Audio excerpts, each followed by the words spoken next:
اللهم صل على سيدنا محمد يا رب صل وسلم دائما أبدا على حبيبي. آج کراچی میں گرمی بھی ماشاءاللہ کافی زیادہ ہے.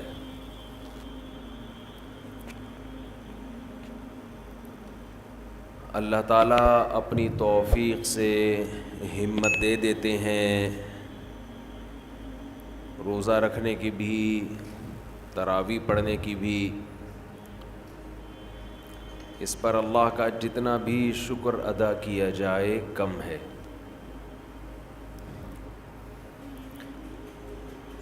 لئن شکرتم لأزیدنکم ولئن کفرتم ان عذابی لشدید. فرمایا اگر شکر کرو گے تو میں اپنی نعمتوں میں اضافہ کروں گا،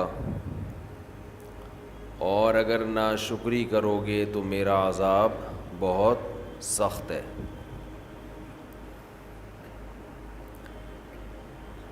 شکر جو ہے یہ صرف دنیاوی نعمتوں پر نہیں ہوتا.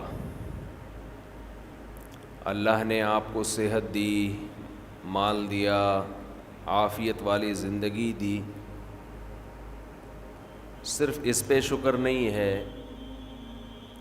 اگر کسی نیکی کی اللہ نے آپ کو توفیق عطا فرمائی تو اس پر بھی اللہ کا شکر ادا کرنا لازم ہے.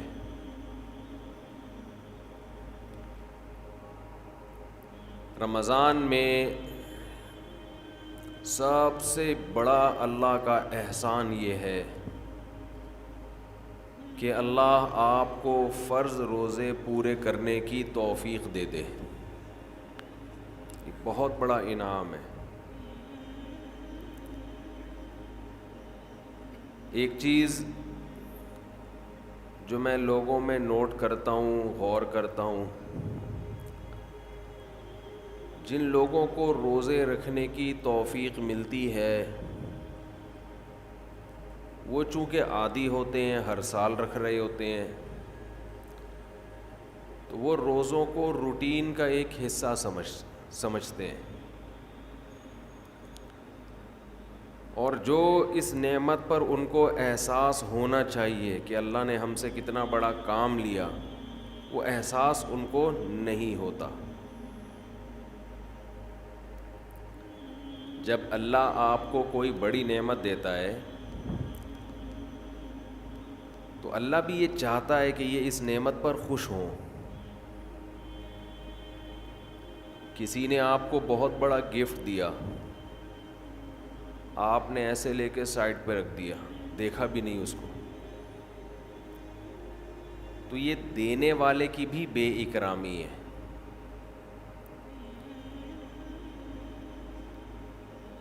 تو جیسے اللہ یہ چاہتے ہیں کہ لوگ گناہوں پہ خوف زدہ ہوں، گناہ کر کے ندامت ہو، جرم کا احساس ہو،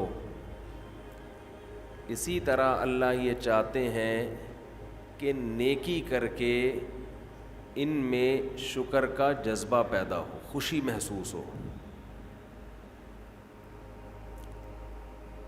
اگر کوئی شخص گناہ کرتا ہے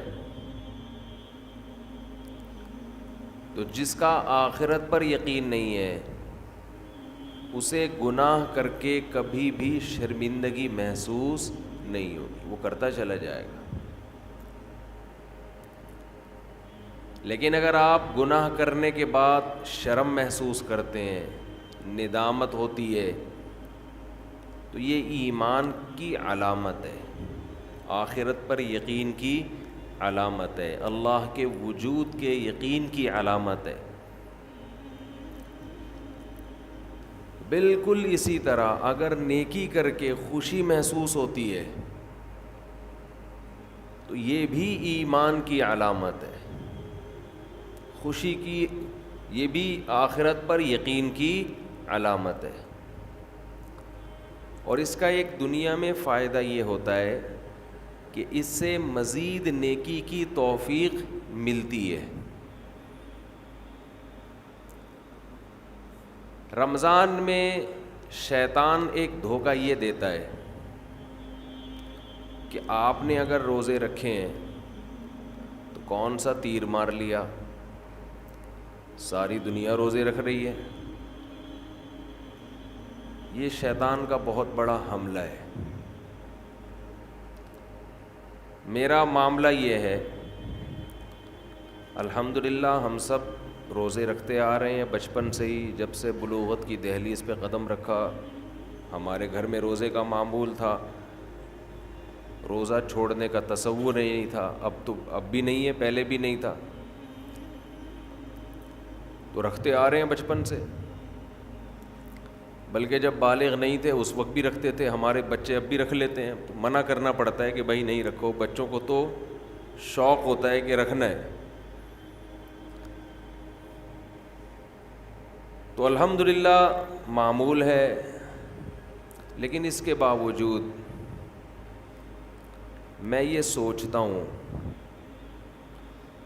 کہ اے اللہ، میرے جیسے نالائق کو تو نے یہ توفیق دے دی کہ میں رمضان کے روزے رکھ رہا ہوں، یہ تیرا مجھ پہ بہت بڑا احسان ہے۔ انسان یہ سمجھے اپنے بارے میں کہ صرف میں ہی گویا رکھ رہا ہوں، مجھے باقیوں سے غرض نہیں ہے وہ کیا کر رہے ہیں، میرے اوپر تو بڑا احسان ہے اللہ کا۔ ہم تو نالائق ہیں بھائی، عام دنوں میں ایک روزہ رکھنے سے پہلے 10 دفعہ سوچتا ہے انسان کل رکھوں کہ نہیں رکھوں۔ رکھتا ہے تو ایسا سمجھتا ہے جیسے آج ہم نے بہت بڑا تیر مار لیا کوئی۔ اور رمضان آتا ہے، ہم جیسے مجھ جیسے نالائق کو اللہ توفیق دے دیتا ہے 29 یا 30 روزے رکھنے کی۔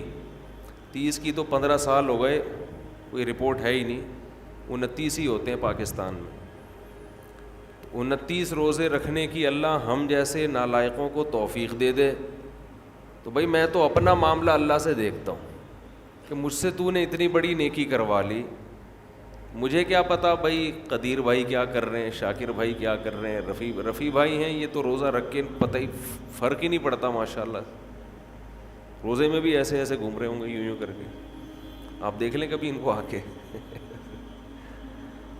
روزہ رکھ کے نا عصر کے وقت سب مرجھائے ہوئے ہوتے ہیں۔ کراچی میں جیسی گرمی ابھی شروع ہو گئی ہے تو رفیع بھائی نہیں ماشاءاللہ مرجھائے ہوئے ہوتے ہیں، ان کو پتہ نہیں کچھ اللہ نے الگ سے کوئی انرجی دی ہے۔ رکھتے ہیں، آپ بدگمان نہ ہو بعض دفعہ انسان اتنا فریش ہوتا ہے کہ لوگ سمجھتے ہیں کہ اس کا ہے ہی نہیں، یہ ہمیں یقین ہے کہ رکھتے ہیں۔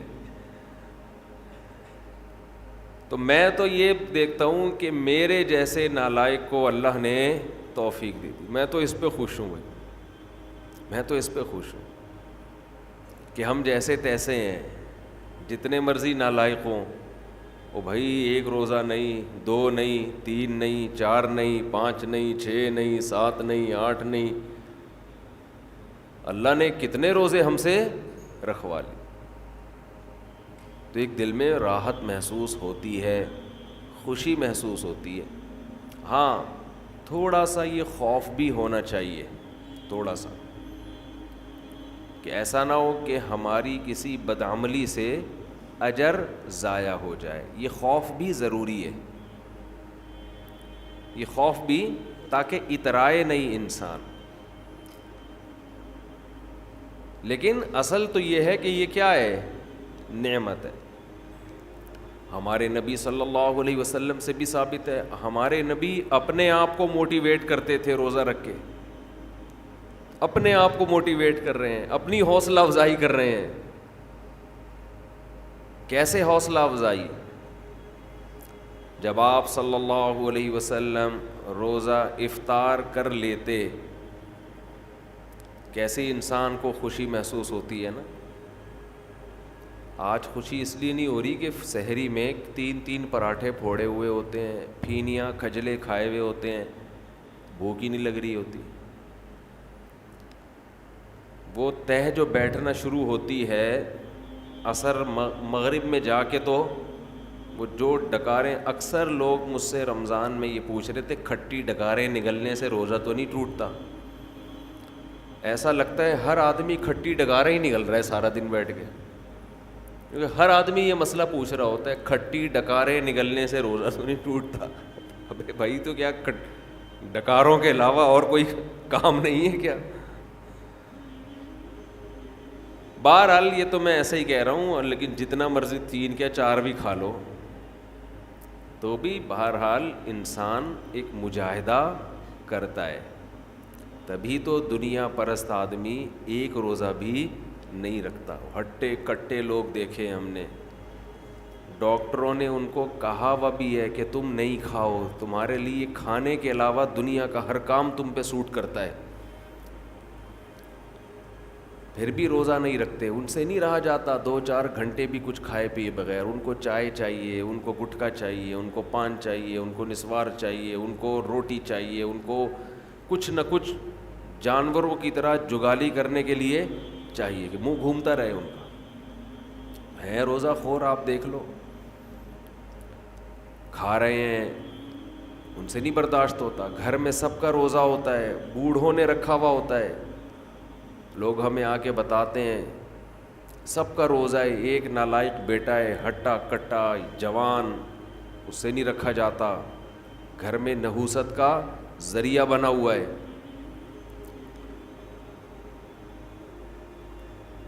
تو ایسے ہی صورت میں اللہ اگر آپ کو توفیق دے دیتا ہے تو ٹھیک ہے، تھوڑا خوف بھی ہونا چاہیے کہ پتہ نہیں قبول ہو رہا ہے کہ نہیں ہو رہا،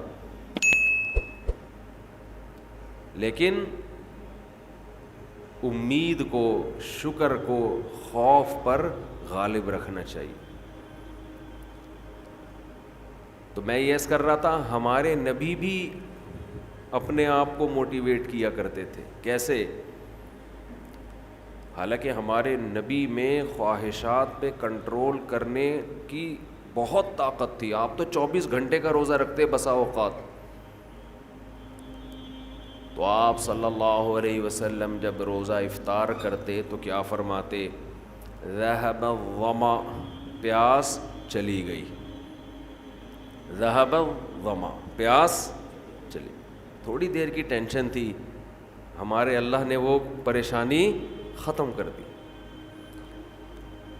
وَبَتَلَّتِ الْعُرُوقُ، رگیں تر ہو گئیں، جو خشکی جسم میں تھی، ایک چہرے پہ انسان کے خشکی پیدا ہو جاتی ہے نا، تو آپ صلی اللہ علیہ وسلم فرماتے ابتلت العروق، رگیں تر ہو گئی۔ یہ دنیاوی ٹینشن جو تھوڑی دیر کی تھی یہ بھی اللہ نے ختم کر دی۔ وَثَبَتَ الْأَجْرُ إِن شَاءَ اللَّهُ، اور اللہ نے چاہا تو اجر ہمارے نامہ اعمال میں لکھ دیا گیا۔ یعنی یہ ہمارے لیے کتنی خوشی کی بات ہے کہ ہمارے رب نے ایک نیکی ہم سے کروا کے جو پریشانی تھی وہ بھی ختم کر دی، اور نیکی کا ثواب ہمیشہ کے لیے ہمارے اعمال میں درج کر دیا۔ جب انسان گناہ کرتا ہے تھوڑی دیر کی لذت حاصل ہوتی ہے، یہ لذت تھوڑی دیر بعد ختم، اور نحوست اور گناہ اور اس کا عذاب آپ کے اعمال میں ہمیشہ کے لیے لکھ دیا گیا۔ ایسا ہوتا ہے کہ نہیں ہوتا؟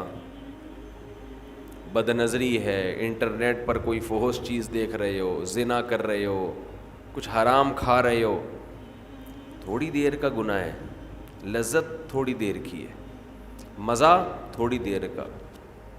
کوئی گناہ ایسا نہیں ہے جس میں ہمیشہ کا مزہ ہو۔ اللہ نے انسان کی خواہشات کو محدود اور صلاحیتیں بھی محدود۔ جو لوگ جوانی میں زنا کرتے ہیں، 1 بار کریں گے، 2 بار کریں گے، ان کو زنا میں بھی لذت نہیں رہتی، پھر وہ عادت پڑ جاتی ہے حرام کی، گند میں منہ مارنے کی، لیکن وہ لذت نہیں رہتی۔ اور جب عمر آہستہ آہستہ بڑھتی ہے، بڑھاپا آتا ہے، تو ٹھڑک باقی رہ جاتی ہے، زنا کرنے کی طاقت ختم. مچلتا رہتا ہے ہر وقت، سسکیاں لیتا رہتا ہے، ایک ٹینشن ساری زندگی کی. لیکن طاقت کیا ہو گئی؟ خوب سمجھ لیں، جو جوانی میں زنا کرتا ہے، خوب سمجھ لے، بڑھاپے میں زنا کا جذبہ کبھی بھی ختم بول لینا نہیں ہوتا. اس خوش فہمی میں نہ رہنا کہ ہم جوانی میں زنا کر رہے ہیں تو بڑھاپے میں خود ہی چھوٹ جائے گا. نا نا نا نا نا نا نا، یہ بہت بڑی بھول ہے. زنا کا شوق بڑھاپے میں، اگر جوانی میں نہیں چھوڑا زنا تو بڑھاپے میں یہ شوق ختم نہیں ہوتا. اب خود سوچو، ایک چیز کا شوق باقی ہے لیکن اس کی طاقت ختم ہو گئی، تو کس قدر ٹینشن ہے، کس قدر عذاب ہے یہ. جن لوگوں کو جوانی میں لڑکوں سے بدفعلی کی عادت ہو،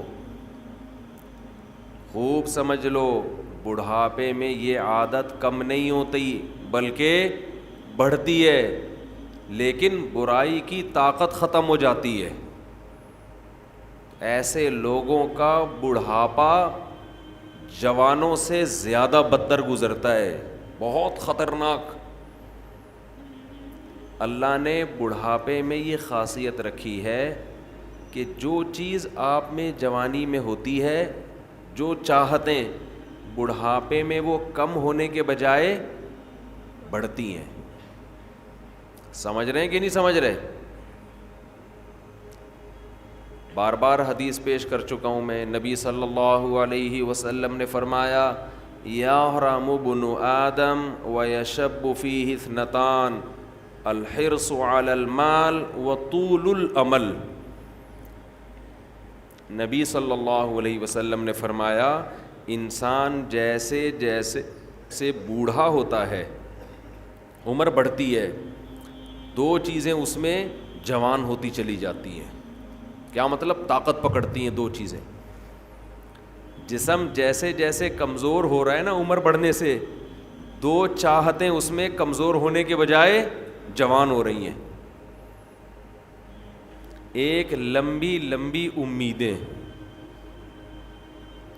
دوسرا حرص، لالچ، مال کی ہوس، یہ کم ہونے کے بجائے بولو بڑھتی ہے. پہلی بات تو یہ سمجھ لیں کہ نبی نے یہ نہیں فرمایا کہ انسان جیسے جیسے بوڑھا ہوتا ہے دو چیزیں پیدا ہوتی ہیں، یہ نہیں فرمایا، بلکہ فرمایا دو چیزیں، دو برائیاں جوان ہوتی ہیں. جوان وہی چیز ہوتی ہے جو پہلے پیدا ہو چکی ہو. اس حدیث کا صاف مطلب ہے کہ جوانی میں اگر ان دو چیزوں کو ختم کر دیا، برائیوں کو، تو پھر بڑھاپے میں یہ دو چیزیں جوان نہیں ہوتی. جب ہیں ہی نہیں تو جوان کہاں سے ہوں گی؟ اور اگر جوانی میں ان دو برائیوں کو آپ نے ختم نہیں کیا تو اس امید پہ مت رہنا کہ جب بوڑھا ہو جاؤں گا تو یہ دو برائیاں مجھ سے ختم ہو جائیں گی. نا نا نا نا، بڑھاپے میں یہ بڑھیں گی. نہیں سمجھ میں آ رہی یار، بہت مشکل ہو گیا سمجھانا. میں سمجھا پا رہا ہوں اپنی بات؟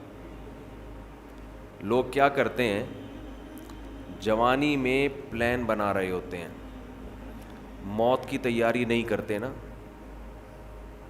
یہ پروجیکٹ، پیسوں کی ہرس، لالچ، یہاں سے گھسیٹو، میرا بحریہ ٹاؤن میں اس کے 2 پلاٹ، میرے 3 ہونے چاہیے. یہ شوق ہوتے ہیں نا جوانی کے. اس کی 2 شادیاں، میری 3 ہونی چاہیے، اس کی 3 تو میری 4 ہونی چاہیے. یہ نہیں ہوتا شوق، یہ جتنا بھی ڈال لو یہ پیدا نہیں ہو رہا. اس میں بڑے ڈھیٹ ہیں. جو شوق ہونا چاہیے، یہ تو اس کی کثرت تو پیغمبروں کی سنت ہے نا، یہ والا نہیں پیدا ہو رہا. بس پلاٹوں پہ خرچ کر رہے ہیں، جہاں پیسہ آئے گا گاڑی خرید لیں گے. ہم کہتے ہیں نبی صلی اللہ علیہ وسلم نے فرمایا دنیا میں سب سے قیمتی سرمایہ نیک عورت ہے، اس پہ خرچ کرنے کے لیے تیار نہیں، کہہ رہے نہیں ایک اور گھر بنا لو، ایک اور گاڑی خرید لو، چلو آپ کی ٹینشن ہے، آپ جو مرضی کریں. تو پھر میرا بیان کا رخ چینج ہو جاتا ہے. تو دو برائیاں، جوان آدمی کیا کرتا ہے، بحریہ ٹاؤن میں 2 پلاٹ ہونے چاہیے، اس کے پاس اس کے 1 کروڑ روپے کماتا ہے تو میں 2 کروڑ روپے کماؤں. اس کو جب موت یاد دلائی جائے کہ ابے تھوڑے دنوں میں مر جائے گا، جب تو پلاٹ خریدتا ہے تو قبرستان بھی تو جا کے دیکھا کرنا، قبرستان بھی تو جا کے دیکھ، تھوڑے دنوں میں وہاں آ جائے گا. تو شیطان اسے کیا کہتا ہے، بھائی تھوڑے دنوں میں کون آ رہا ہے، ابھی تو میں 30 سال کا ہوں، ابھی تو میں 35 سال کا ہوں، ابھی تو میں 25 سال کا ہوں، ابھی تو بڑا ٹائم ہے، ابھی تو میں ابا بنوں گا، پھر دادا بنوں گا، نانا بنوں گا، پھر بچے بڑے ہوں گے، بہت ٹائم ہے. تو وہ دنیا کی یہ ہوس جوانی میں ختم کرنے کی کوشش نہیں کرتا، اور وہ یہ سمجھتا ہے کہ جب میری ایج زیادہ ہوگی، بال سفید ہوں گے، کمر جھک جائے گی، کڈنی کا پرابلم، ہارٹ کا پرابلم شروع ہوگا تو مجھے خود ہی اس دنیا سے رغبت ختم ہو جائے گی. ٹھیک ہے، پھر قبر کی بھی تیاری کر لیں گے، پھر یہ بزنس میں کاروبار میں دل کو اٹکانے کی کوشش نہیں کریں گے، پھر بحریہ ٹاؤن گیا تیل لینے، پھر جا کے قبرستان دیکھ لیا کریں گے. تو حدیث کا مطلب یہ ہے کہ یہ آپ کی خوش فہمی ہے، ایسا ہونے والا نہیں ہے، یہ دماغ سے نکال دو. جیسے جیسے عمر بڑھے گی نا، یہ لالچ اور طول الامل، لمبی امیدیں کا کیا مطلب، میں بھی نہیں مروں گا، یہ امیدیں کم نہیں ہوں گی بلکہ بڑھیں گی. اور پیسوں کی جو محبت ابھی آپ کے دل میں ہے یہ کم نہیں ہوگی، یہ محبت اور زیادہ بڑھے گی. میں کمال ہے نبوت کے علوم پر، ہم نے اپنی زندگی میں جو بوڑھے ہیں نا، جنہوں نے جوانی میں لالچ ختم نہیں کی، بالکل 100% اس حدیث کے مطابق ان کو پایا ہے، بالکل 100%. میں نے اپنی زندگی میں، ہم نے دونوں طرح کے بوڑھے دیکھے ہیں، سخی بھی اور کنجوس بھی. اچھا پہلے تو میں حدیث کی تشریح ذرا مکمل کر دوں، پھر مثالوں سے بات سمجھاؤں گا. حدیث میں جب بھی یہ آتا ہے نا کہ یہ 2 چیزیں ایسی ہیں یا 3 چیزیں، تو یاد رکھو حدیث میں وہ عدد مقصود نہیں ہوتا. یہاں سے بہت سے لوگ دھوکہ کھاتے ہیں.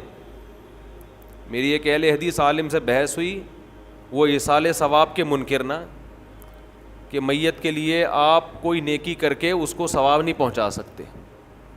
میں نے کہا دلیل کیا ہے؟ کہنے لگے حدیث میں آتا ہے 3 چیزوں کا ثواب ملتا ہے، صدقہ جاریہ، جو اولاد آپ کے لیے دعا کرے، اور علم ينتفع به، وہ علم جو آپ چھوڑ کے جائیں. 3 ہیں، چوتھی کوئی نہیں ہے. بھائی حدیث میں جب بھی یہ آتا ہے نا یہ 3 کا عدد، یہ 4 کا عدد، تو اس پر امت کا اجماع ہے کہ اس سے وہ عدد میں محصور نہیں ہوتا. اس کا مطلب ہے کہ یہ 3 تو ہیں، جو بھی اس معنی کی ہوں گی وہ سب اسی میں داخل ہیں. جیسے حدیث میں آتا ہے، ایک صحابی نے عرض کیا یا رسول اللہ میں اپنی والدہ کے لیے صدقہ کرنا چاہتا ہوں، کیا ثواب ملے گا؟ آپ نے فرمایا ہاں. اب یہ نہیں کہ صرف صدقے میں ہی انحصار ہے، صدقہ تو ایک نیکی ہے. اس حدیث سے صاف پتہ چلتا ہے کہ نیکی جیسے اپنے لیے کی جاتی ہے، اپنے کسی مرحوم کے لیے بھی کی جاتی ہے، کی جا سکتی ہے. آپ صدقے کے لفظ کو پکڑ کے بیٹھ گئے کہ صدقہ ہے تو باقی نہیں ہے، تو صدقے میں کون سی ایسی خاص بات ہے؟ اصل میں تو حدیث میں اصول اور ضابطہ بیان کر دیا جزیات کے ضمن میں. قرآن و سنت کی عادت ہے کہ جزیہ بیان کر کے لا بیان کیا جاتا ہے. جیسے قرآن کہہ رہے ماں باپ کو اف نہ کرو، تو یہ ایک جزیہ ہے، لیکن اس کے ضمن میں ایک لا بیان کر دیا کہ تکلیف نہ پہنچاؤ، کیونکہ اف کہنا بھی کیا ہے؟ تکلیف ہے. تو بیسک تکلیف پہنچانا ہے. اف کا لفظ یہ اصل مقصد نہیں ہے. اسی وجہ سے ہماری نظر میں جو راجح قول ہے دلیل کے لحاظ سے وہ یہی ہے کہ ایصال ثواب صدقہ کر کے بھی کیا جا سکتا ہے اور کسی بھی نیکی کے ذریعے کیا جا سکتا ہے.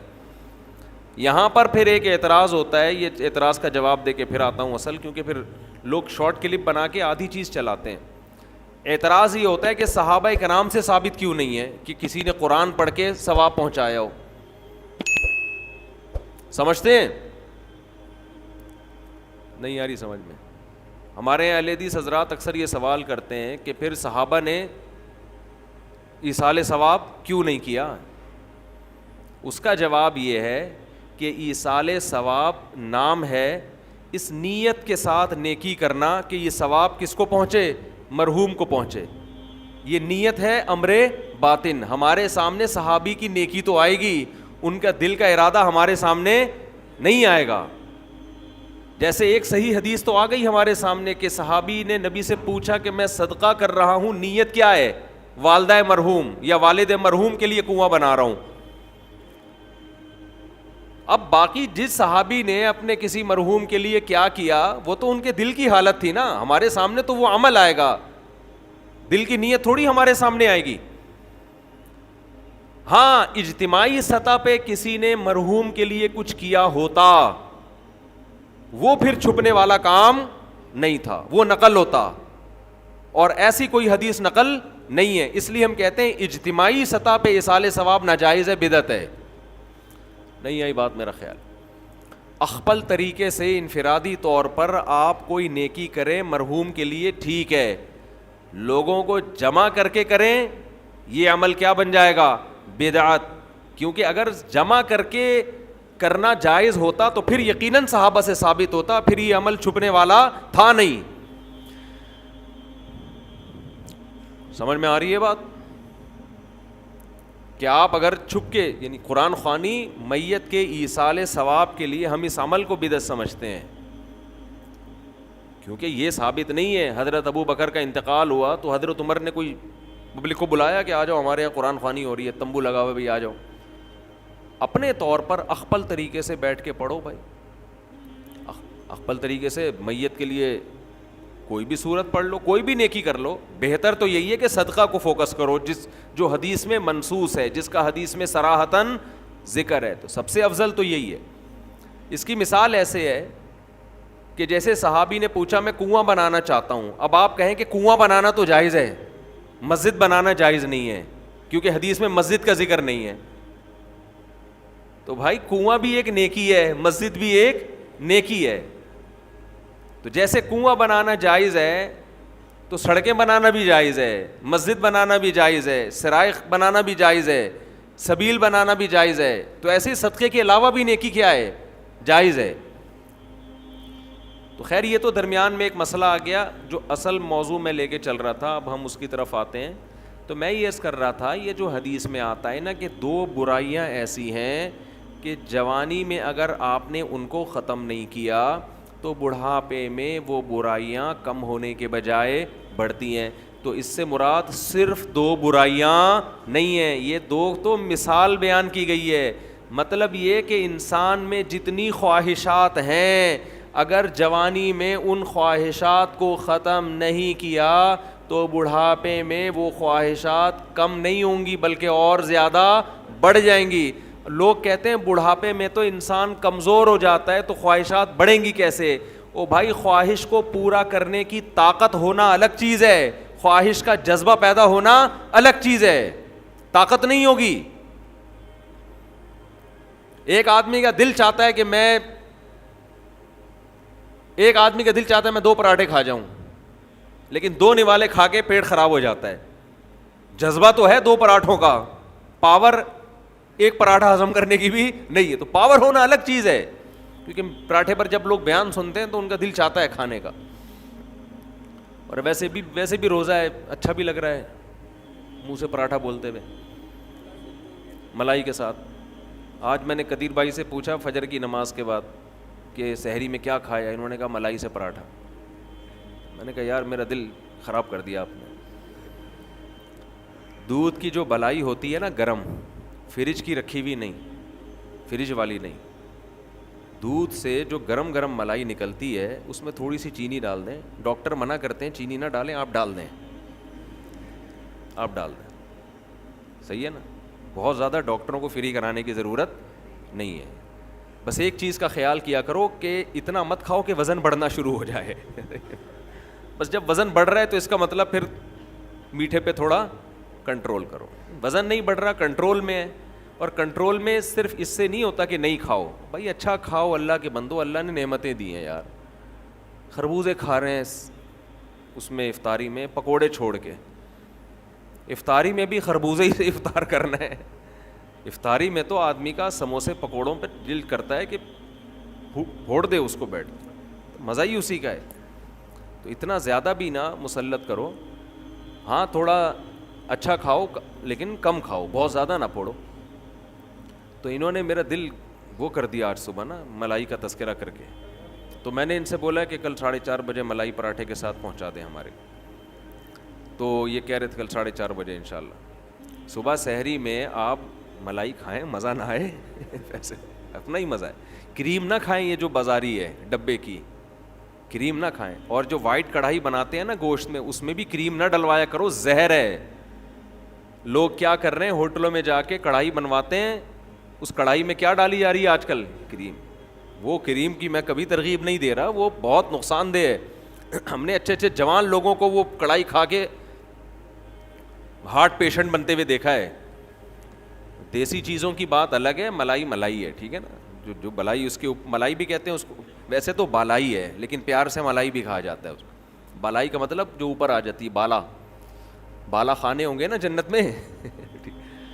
تو وہ بڑی مزے کی ہوتی ہے اگر گرم دودھ کی ہو. خیر اچھا یہ میں اعلان کرتا ہوں. تو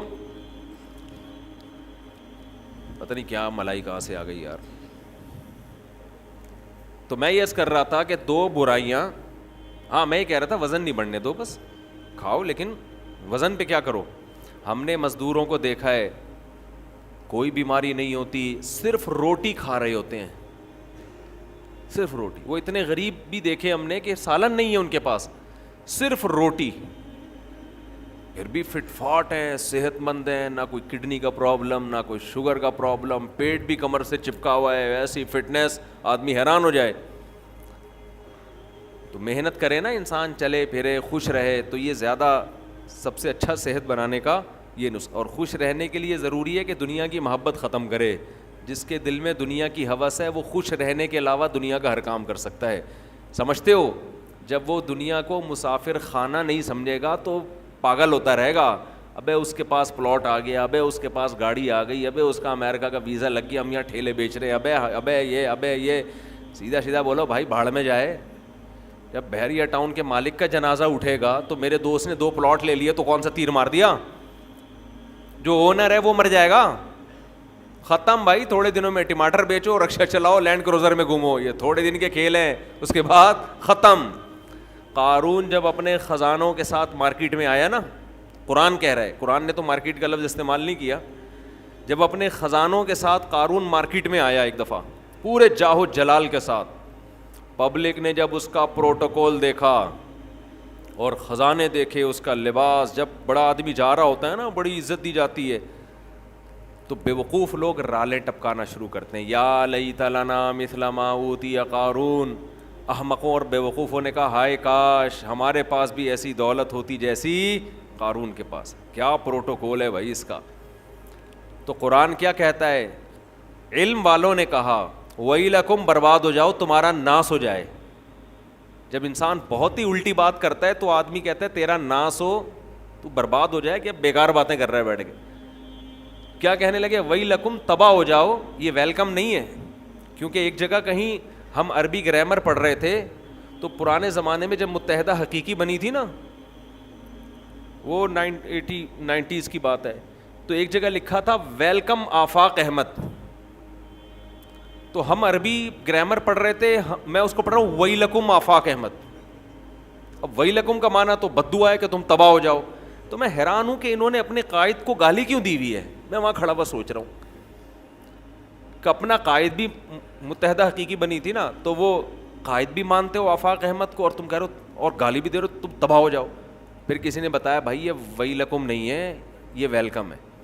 تو پھر ایک عربی ان دنوں میں آئے ہوئے تھے, وہ کہنے لگے لی سبیلی ہی چوک کدھر ہے. لسبیلا چوک کو کہہ رہے تھے لی سبیلی ہی چوک. وہ کہہ رہے تھے یہ لی سبیلی ہی چوک کدھر ہے. تو عرب اس طرح کی غلطیاں بھی کر رہے ہوتے ہیں. تو خیر, تو قارون کے خزانوں کو دیکھ کر بے وقوف لوگ کیا کہنے لگے, یا لیت لنا, ہائے ہائے ہائے, کاش ہمارے پاس بھی ایسا جاہو جلال ہو, ایسی گاڑیاں ایسی سواریاں ہوتی. تو اللہ فرماتے ہیں جو علم والے لوگ تھے انہوں نے کیا کہا, ویلکم, تمہارا ناس ہو, برباد ہو جاؤ تم, کیسی باتیں کر رہے ہو بے وقوفوں والی. ثواب اللہ خیرون, اللہ جو نیک عمل پہ بدلہ دے گا وہ اس سے کئی گنا بہتر ہے. تو کبھی تمہاری رالیں کسی نیک عمل کو دیکھ کے تو ٹپکی نہیں ہے کہ وہ روزے رکھ رہا ہے, وہ صدقہ کر رہا ہے, تو رال ٹپ کے یار کتنا کما رہا ہے. یہ ٹپک کس پہ رالیں رہی ہیں, جو عیاشی کر رہا ہے. تو یہ عیاشی تو تھوڑے دنوں میں ختم ہونے والی ہے. اور قارون اب مارکیٹ سے شارٹ ہو گیا کہ نہیں ہو گیا, کہاں گیا اس کا جاہو جلال, تو قبر بھی نہیں ملتی, قبر بھی نہیں ہے, زمین میں دھسا دیا اللہ نے, ایسا دھسایا حدیث میں آتا ہے قیامت تک دھستا ہی رہے گا. موسیٰ علیہ السلام نے اسے کہا زکوٰۃ دے, اللہ نے تجھ پر احسان کیا ہے, تو جیسے اللہ نے تجھے دولت دے کے احسان کیا تو اللہ کی مخلوق پہ احسان کر, تو بھی مخلوق پہ خوب خرچ کر. تو کہنے لگا یہ میرا کمال ہے جو میں نے پیسہ کمایا ہے, مائنڈ میرا کیا تھا. آج بعض مالدار لوگ کہہ رہے ہیں نا میرا مائنڈ, میری لک ہے اور میری, او بھائی آپ کا کچھ نہیں ہے. جس کے لیے اللہ رزق کے دروازے کھولنا چاہے کھول دیتا ہے. ہم نے بڑے بڑے فنٹر دیکھے ہیں, وہ بیچارے ٹماٹر ہی بیچتے رہتے ہیں ساری زندگی, حالانکہ مائنڈ ان کا بہت ہوتا ہے. اور بڑے بڑے بے وقوف لوگ دیکھیں جن کے پاس نوٹ گننے کی فرصت نہیں ہے. تبھی امام شافعی نے کہا ہے نا, ایک شعر امام شافعی کی طرف منسوب ہے واللہ عالم, کہ اگر عقل کی بیس پر لوگوں کے پاس پیسہ آتا تو غریب تو بیچارے بھوکے مر جاتے. نہیں سوری, بے وقوف بیچارے بھوکے مر جاتے اگر عقل کی بیس پہ پیسہ ملتا. تو میں اکثر اس پہ ایک واقعہ بھی سناتا ہوں, میں جلدی سنا کے آگے چلتے ہیں. ایک مالدار آدمی, ہمارے حضرت یہ واقعہ سنائے کرتے تھے پرانے زمانے کا, ایک بہت مالدار آدمی تھا, غریب تھا, سوری ایک بڑا عقل مند آدمی تھا, غریب, مجھے بھی روزہ لگ رہا ہے آج نا. ایک بڑا عقل مند آدمی تھا مگر تھا کیا, غریب. اکثر ایسا ہی ہوتا ہے, عقل مندوں کے پاس پیسہ نہیں ہوتا. لیکن یہ قاعدہ کلیہ نہیں ہے. مالدار بولیں گے مفتی صاحب ہمیں بیوقوف کہہ رہے ہیں. تو اس نے دیکھا کہ ایک آدمی بڑا مالدار تجارت کا سامان لے کے جا رہا ہے, بے وقوف اتنا ہے کہ اونٹ کے ایک طرف چاول کی یا جو بھی امپورٹ کر رہا ہوگا جو بھی چیز, اس کی بوریاں لادی ہوئی ہیں, اور بیلنس برابر کرنے کے لیے اونٹ کے دوسرے طرف ریت کے بورے رکھے ہوئے ہیں تاکہ بیلنس کیا ہو جائے. 10 بوریاں چاول کی یہاں ہیں تو وزن برابر کرنے کے لیے 10 بوریاں ریت کی ادھر. اس امیر آدمی نے لفٹ مانگی اس غریب سے, وہی نا روزہ لگ رہا ہے. اس عقل مند آدمی نے لفٹ مانگی اس بے وقوف سے, کیونکہ یہ عقل مند غریب تھا. تو اس بے وقوف نے اس کو لفٹ دے دی کہ چل تو میرے ساتھ اونٹ پہ بیٹھ جا. اب اس عقل مند نے اس بے وقوف مالدار سے پوچھا کہ یہ ان بوریوں میں کیا ہے جو رائٹ سائڈ پہ. اس نے کہا بھائی چاول ہے یا آٹا ہے یا جو بھی تھا. کہا یہ لیفٹ پہ کیا ہے, اس نے کہا یہ ریت ہے. تو کہا تو ریت کا بزنس کرتا ہے, کہہ رہا نہیں یہ بیلنس برابر کرنے کے لیے. اس عقل مند نے اس سے کہا کہ ابے بے وقوف آدمی, 10 بوریاں اگر یہاں ہیں تو 5 بوریاں ادھر کر دے, اس سے بیلنس کیا ہو جائے گا. اونٹ پہ تو نے بلا وجہ کا ڈبل لوڈ ڈالا ہوا ہے, اور یہ 10 بوریاں بھرنے میں کتنا ٹائم لگا ہوگا. تو بے وقوف آدمی تو یہ کر لے نا کہ 5 یہاں کر دے اور 5 وہاں کر دے. اس نے کہا یار یہ تو بڑی لاجک کی بات کی ہے اس نے. نیچے اترا, اپنے مزدور کو جو بھی ہوگا اس کے ساتھ اس کو بولا بھائی بوریاں ہٹا, 5 چاول کی بوریاں یہاں کر دے اور 5 یہاں. اونٹ کی اسپیڈ بھی تیز ہو گئی اور اونٹ کو بھی سکون کا سانس آیا, بڑا خوش. اب اس غریب آدمی سے اس بے وقوف نے انٹرویو لینا شروع کیا کہ تو کرتا کیا ہے. اس کا خیال تھا کہ یہ تو ارب پتی ہوگا جو اتنا عقل مند ہے, جس نے مجھے اتنے اچھے مشورے دیے, یہ خود کیا ہوگا. یعنی جب میرے جیسے بے وقوف کے پاس اتنا پیسہ ہے تو اس عقل مند کے پاس تو اس کی تو ملیں چلتی ہوں گی نا. تو اس سے پوچھا تو کرتا کیا ہے. اس نے کہا یار میں تو غریب آدمی ہوں, جس کام میں ہاتھ ڈالوں برباد. میرے پاس تو سواری بھی نہیں ہے, تبھی تو میں نے تجھ سے لفٹ مانگی ہے. اس نے کہا اتر نیچے. نیچے اتر. اونٹ کو واپس گھمایا, 5 بوریاں دوبارہ ادھر کی اور ریت کی بوریاں دوبارہ بیلنس برابر کرنے کے لیے ادھر ڈال. بولا تیری عقل کی وجہ سے تیرے پاس جب 1 کوڑی روپیہ نہیں ہے تو میں بے وقوف تجھ عقل مند سے 1000 گنا بہتر. میں تیرے مشوروں پر عمل کروں گا نا, میں بھی تیرے جیسا بن جاؤں گا. مجھے اپنے اسٹائل سے چلنے دے جیسا چل رہا ہوں میں. سمجھ رہے کہ نہیں سمجھ؟ میں جیسے اپنے اسٹائل سے چل رہا ہوں مجھے چلنے دے. اگر تیرے مشورے پر عمل کیا نا تو میں بھی تیرے جیسا غریب ہو جاؤں گا. لو کان بالحیل الغنا لوجدتنی بنجوم اقطار السماء تعلقی. امام شافعی کا غالباً شعر ہے کہ اگر تم دیکھتے محنت سے پیسہ ملتا تو میں پیسے کی تلاش میں آسمان کے ستاروں تک پہنچ جاتا.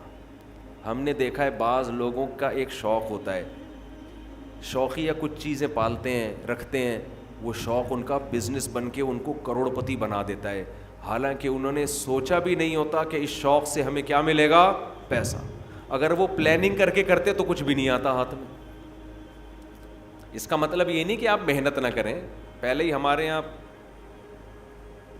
پوستی پن چل رہا ہے, اٹھتے نہیں ہیں, 12-1 بجے اٹھتے ہیں, ایک دکان پہ نہیں بیٹھتے. محنت تو کرنی ہے لیکن ملے گا اتنا جتنا اللہ نے مقدر کیا ہے.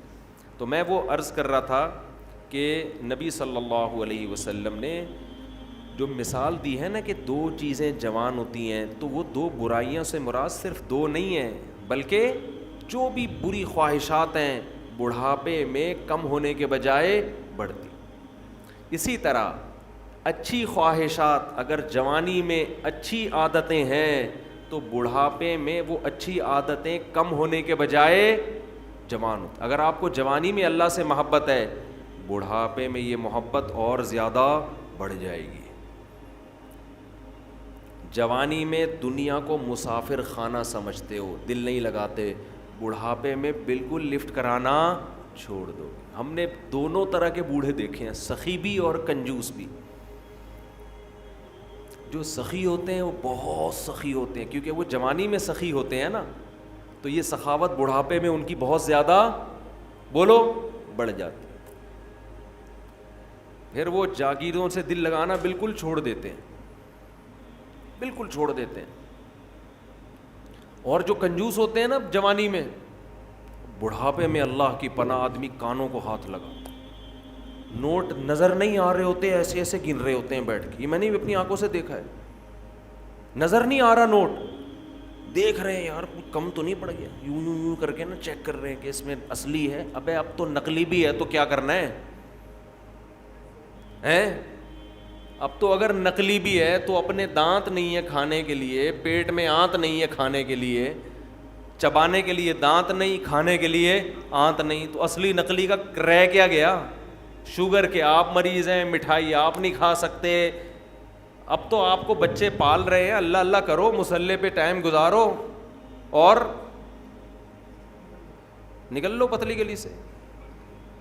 اللہ زندگی دے سارے بوڑھوں کو, لیکن اب تو یہ سوچ ہونی چاہیے نا, نہیں جناب ایسے ایسے گر رہے ہوتے ہیں, اتنے لالچ, اتنی ہوس, اور ایسا پراپرٹی میں دل لگائیں گے, ادھر پلاٹ. ایک بوڑھے کا فون آیا میرے پاس, کی غیبت اس لیے نہیں, کسی کو کیا پتہ کس کی بات کر رہا ہوں, میرا خیال ہے 85 سال تو ان کی عمر ہوگی. اور 10 قسم کی بیماریاں. کہنے لگے, رو رہے تھے, میرے بیٹے کا کاروبار کا نقصان ہو گیا, گھر میں بڑے مسائل آ رہے ہیں, رزق کی تنگی ہے, میں بہت ٹینشن میں ہوں. میرا دل مجھے ترس آیا, میں ان کا مذاق نہیں اڑا رہا, مجھے ترس آیا. میں ان سے کہوں کہ حضرت آپ کی کیا رزق کی تنگی, آپ کی زندگی گزر چکی ہے, آپ نے ویسے ہی 2 پاپے صبح چائے میں ڈال کے کھانے ہیں بھائی, دوپہر دھونے والے کھچڑی کے کھانے ہیں, زندگی گزر گئی ہے, اب ان چیزوں میں کیا رکھا ہے. جو بیٹا جس کا کاروبار ڈوب گیا اس کو اتنی ٹینشن نہیں ہو رہی, جس نے آگے زندگی گزارنی ہے ابا کو اس سے زیادہ ٹینشن ہو رہی. لیکن ہم نے نیک بوڑھے بھی دیکھے ہیں, نیک بوڑھے بھی دیکھے. ہمارے نانا, اللہ تعالیٰ مغفرت فرمائے, نانا نانی دونوں, میرے نانا کی بھی 99 سال ماشاءاللہ عمر تھی, نانی نے بھی بڑی عمر پائی ہے. جب بھی ہم ان کے پاس جاتے تھے نا تو وہ شاعری شروع کر دیتے تھے, قبر کی آخرت کی, ٹھیک ہے, گھر جسے سمجھے ہو وہ تم گھر نہیں. مجھے پورا شعر یاد نہیں ہے ان کا, یعنی بار بار کہتے تھے بیٹا جس کو تم گھر سمجھ رہے ہو یہ گھر نہیں ہے, گھر اصل کیا ہے, قبرستان. اور سخاوت ایسی, کھلا رہے ہیں کھلا رہے ہیں کھلا رہے ہیں, ہر وقت کچن میں کھانا بنتا رہتا تھا. مسجد کے امام بھی تھے ہمارے نانا, تو جو گلی محلے میں جا رہا ہے نا اس کو بلایا, ادھر آ بیٹھ. گھر والوں کو ٹینشن دی ہوئی تھی کھانا لے کر آؤ اس کے لیے, تو گھر والے بھی تنگ آ گئے تھے. تنگ آنے کا مطلب ظاہر ہے بار بار بار بار کھانا گھر میں پکتا رہے, لیکن سخاوت تو تھی نا. تو ایسے بھی دیکھے ہیں کہ بھائی یہ گھر ور کچھ ان کو کوئی دلچسپی نہیں ہوتی پلاٹوں میں, جائیدادوں میں. تو یہ جوانی میں ختم کر لیا تو ہو جائے گا. تو میں جلدی سے بیان کو سمیٹتا ہوں. میں یہ عرض کر رہا تھا, دیکھو میرے بھائی, اگر اللہ نے آپ میں کوئی اچھی بات رکھی ہے, کسی نیکی کی توفیق دی ہے, تو اس کا بھی استحضار کرنا چاہیے. استحضار کا مطلب اس کے بارے میں ہمیں سوچنا چاہیے, اس کی ہم قدر کریں, اس پہ اللہ کا شکر ادا کریں. یہ نہ دیکھیں سب روزے رکھنے تو ہم نے رکھ لیا تو کیا ہو گیا, بھائی سب کا نہیں پتہ, ہم تو نالائق ہیں یار, سب تو بہت نیک ہیں, وہ تو رکھ سکتے ہیں, ہم جیسے نالائق کو اللہ نے توفیق. میرا جو اللہ سے معاملہ ہے مجھے کیا پتہ آپ کا کیا معاملہ ہے, میں تو اپنا معاملہ دیکھوں گا. تو ہمارے نبی اپنے آپ کو موٹیویٹ کیسے کرتے تھے, رہب الظما, پیاس چلی گئی, وابتلت العروق, رگیں تر ہو گئیں, وثبت الاجر انشاء اللہ, اور اللہ نے چاہا تو اجر ہمارے اعمال میں لکھ دیا گیا, اجر لکھ دیا گیا ہے. تو اس سے انسان کو اگلے دن دوبارہ روزہ رکھنے کا حوصلہ ملتا ہے. اور گناہ میں الٹا, تھوڑی دیر کی لذت, یہاں سے بات شروع ہوئی تھی کہ جوانی میں بھی یہ لذتیں اگر آپ نے کنٹرول نہیں کیا نا تو بڑھاپے میں یہ لذتیں بڑھیں گی, مگر گناہ کرنے کی طاقت کیا ہو جائے گی, ختم. تو حسرت, افسوس, ٹینشن والی زندگی. تو اس لیے جوانی میں اپنے آپ کو نیکی کا عادی بنا لو, اس سے بڑھاپا بڑا خاندانی گزرے گا. اللہ اللہ کی بڑھاپے میں توفیق ملے گی. جوانی میں تسبیح کی عادت ڈال لو, سمجھتے ہو, نہیں آ رہی سمجھ میں, جوانی میں کیا عادت ڈال لو, تسبیح کی. نبی صلی اللہ علیہ وسلم نے فرمایا, صحیح بخاری کی آخری حدیث, کلیمتانی خفیفتانی علی اللسانی ثقیلتانی فی المیزان حبیبتانی الی الرحمن سبحان اللہ وبحمدہ سبحان اللہ العظیم. 2 کلمات زبان پہ بہت ہلکے, ترازو میں بہت بھاری, اور رحمان کو بہت محبوب. ایک سبحان اللہ وبحمدہ, دوسرا سبحان اللہ العظیم. یہ آپ نے اگر جوانی میں اپنے آپ کو ذکر کا عادی بنا دیا, بڑھاپا بڑا اچھا گزرے گا. ہماری مسجد میں ایک بزرگ ہیں, پابندی سے تراویح پڑھتے ہیں. آج فجر میں پتہ چلا کہ روزانہ 20 پارے تلاوت کا معمول ہے. میرا خیال ہے 70 سال عمر تو ہوگی, 70 سال میں روزانہ کتنے پارے پڑھ رہے ہیں, 20. کیا یہ عادت انہوں نے بڑھاپے میں ڈالی ہے؟ بڑھاپے میں اتنی ہمت نہیں ہوتی. یہ عادت کب سے پڑی ہوئی ہوتی ہے؟ جوانی میں روز 20 نہیں پڑھتے ہوں گے, 2 پڑھتے ہوں گے, 3 پڑھتے ہوں گے, لیکن جیسے جیسے عمر بڑھ رہی ہے وہ تعداد کم ہونے کے بجائے بولو وہ شوق بڑھتا چلا جا رہا ہے. عین ممکن ہے کچھ دنوں کے بعد یا چند سالوں کے بعد صحت اجازت نہ دے, عین ممکن ہے, لیکن شوق تلاوت کا کم ہونے کے بجائے بڑھے گا. اور اللہ اجر کس پہ لکھے گا؟ شوق پہ. حدیث میں آتا ہے کسی کا کوئی معمول تھا, صحت خراب ہونے کی وجہ سے معمول چھوٹ گیا تو اللہ اس کے اعمال میں وہ نیکی لکھتے رہتے ہیں. جیسے کسی نے ہمیشہ رمضان میں روزے رکھے ہوں, بڑھاپا آ گیا, شوگر, بیماریوں کی وجہ سے روزہ نہیں رکھ پا رہا, تو اب یہ تھوڑی کہ اللہ اس کا اجر ضائع کریں گے. اللہ کہیں گے تو نے ہمیشہ رکھے ہیں, اب مجبور ہے تو میں تیرے اعمال میں روزے لکھتا چلا جاؤں گا میں. تو آج آپ نے اپنے آپ کو میرے بھائی اللہ کا تھوڑا تھوڑا اللہ کا ذکر کی عادت ڈالو. میں نہیں کہہ رہا آپ سے زیادہ نہیں ہوتا تو وحشت نہ تھوڑا کر لو. آج تھوڑا کرو گے, کل اس تھوڑے میں ایسی لذت ہوگی کہ اللہ اس مقدار کو بڑھا دے گا. حدیث میں آتا ہے سبحان اللہ والحمد للہ ولا الہ الا اللہ واللہ اکبر, یہ کلمات احب الی اللہ مما طلعت الشمس او کما قال صلی اللہ علیہ وسلم. سورج جن چیزوں پہ طلوع ہوتا ہے, ظاہر ہے سورج تو پوری دنیا پہ طلوع ہوتا ہے, ان تمام چیزوں میں اللہ کو سب سے زیادہ محبوب یہ کلمات ہیں. اور دیکھو اس میں اللہ کا کوئی فائدہ نہیں ہے, اللہ کی آپ حمد و ثنا کریں, اللہ کا کوئی فائدہ نہیں ہے. اللہ یہ چاہتے ہیں میرے بندے اپنی زبان سے میرا نام لیا کریں. اللہ کو اس بات کی خوشی ہوتی ہے. ہمارے حضرت ایک شعر پڑھا کرتے تھے, یہ جو اہل اللہ ہوتے ہیں نا ان کو ذکر کی بڑی عادت پڑ جاتی ہے, بار بار اللہ کا نام لیتے لیتے نا. شروع میں تو انسان کو عادت نہیں ہوتی, جب نام لیتا ہے بار بار ذکر, تو پھر اس کا ٹائم اللہ کے ذکر کے بغیر پاس نہیں ہوتا. پھر اس کو ایک کمی محسوس ہوتی ہے. کسی کو چائے کی عادت پڑ جائے, چرس کی عادت پڑ جائے, سگریٹ کی عادت پڑ جائے, نہیں ملے تو تڑپتا ہے نا. تو جس کو ذکر کی عادت پڑتی ہے نا, اس کو جب ذکر کا ٹائم نہ ملے تو اس کا دل پریشان ہوتا ہے, اس کو اللہ کے نام میں ایک چسکا آنے لگتا ہے. لیکن یہ پہلے دن نہیں ہوگا, عادت ڈالنی پڑے گی. تو روز آنا اس کا معمول بنا لیں, 100 دفعہ صبح 100 دفعہ شام تسبیح کا معمول بنا لیں. اس سے کیا ہوگا؟ ابھی شاید دل نہ لگے آپ کا, لیکن جیسے جیسے عمر بڑھے گی اللہ کے نام کا چسکا لگنا شروع ہو جائے. بڑھاپا بہت اچھا گزرے گا, اللہ کو یاد کر کے گزرے گا. کھوپڑی شریف میں بات آ رہی ہے کہ نہیں آ رہی؟ اور اگر ہر وقت دنیا کے تذکرے کرتے رہے نا, ہر وقت ویڈیو گیم لے کے بیٹھے ہوئے, PUBG کھیل رہے ہیں, سانپ والا اب تو سانپ والا ختم ہو گیا, اب آ رہا ہے سانپ والا. نوکیا میں آتا تھا, سانپ لمبا ہوتا جا رہا ہے, اس کو پتہ نہیں فضول ٹائم ویسٹ کر رہے ہو. ہم پریشان ہوتے ہیں یار, ہمارے پاس کاموں کو نمٹانے کا ٹائم نہیں ملتا. ہم تو چاہ رہے کاش یہ دن 24 گھنٹے کے بجائے 48 گھنٹے کا ہو جائے. اور لوگ کیا کر رہے ہیں کہ وہ باقاعدہ ارادہ کر کے ضائع کر رہے ہیں ٹائم.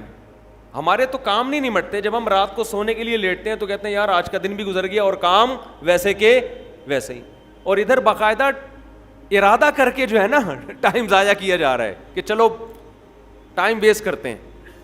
ایسی چیز میں ٹائم گزر جائے نا جو ذہنی تفریح کا ذریعہ بنے تو بھی ٹھیک ہے. گپ شپ لگا لو دوستوں کے ساتھ بیٹھ کر. یہ کیا ہے یار, دماغ کو خام خا کا تھکا رہے ہو بیٹھ کے. تو اگر PUBG کھیلنے کی عادت ڈال لی تو جاؤ گوروں کا بڑھاپا دیکھو. اولڈ ہاؤس میں بڑھاپے میں سنوکر کھیلتے ہیں, کیرم بورڈ کھیلتے ہیں, لڈو کا نہیں مجھے پتا, یہ چیزیں کھیل رہے ہوتے ہیں بڑھاپے میں. اور ہمارا بوڑھا بڑھاپے میں ایک دن میں 20 پارے ختم کر رہا ہے. سمجھتے ہو کہ نہیں؟ وہ نماز میں دل بہلا رہا ہے, وہ تہجد میں اس کا ٹائم گزر رہا ہے. بھائی ویڈیو نہ بنائے, لکھا ہوا ہے نا. تو یہ کیسی عجیب بات ہے. آپ جائیں وہاں, ایک صاحب نے مجھے کہا کہ میں نے یورپ میں بڈھی عورتوں کو دیکھا, بڈھی عورتیں 5-6 بڈھی عورتیں بیٹھی ہوئی اور جوا کھیل رہی ہیں, تاش کھیل رہی ہیں. کہہ رہے مجھے یاد آیا یار ایک ہماری بوڑھی ہیں, ہماری بوڑھی عورتیں مصلے پہ بیٹھی ہوتی ہیں, اللہ اللہ کر رہی ہوتی ہیں. آخری وقت اللہ کا نام لے کے گزار رہی ہوتی ہیں. اور ایک ہی بڑھیاں ہیں اور کیا کھیل رہی ہیں؟ تاش کے پتے. اچھا لگتے ہیں بڑھاپے میں یہ. ہمارے بوڑھے کو دیکھو, آدمی کا دل چاہتا ہے اس سے دعا کروائے کہ بابا جی میرے بھی سر پہ ہاتھ رکھ لو. جو تاش کھیل رہی ہو بیٹھ کے اس بڈھی سے دل چاہے گا؟ اسے تو آدمی نصیحت کرے گا کچھ اور کر لے. تھوڑے دنوں میں اتنا راشا آئے گا نا ہاتھوں میں تھوڑے دنوں میں کہ ایک پتے کے بجائے دو گر رہے ہوں گے, دو پتے ایک ساتھ گر رہے ہوں گے. تو اس لیے کارآمد بنا لو, کچھ تھوڑا بہت اللہ کا نام لے لیا کرو. تمام دوائیں بچوں کی پہنچ سے دور رکھو.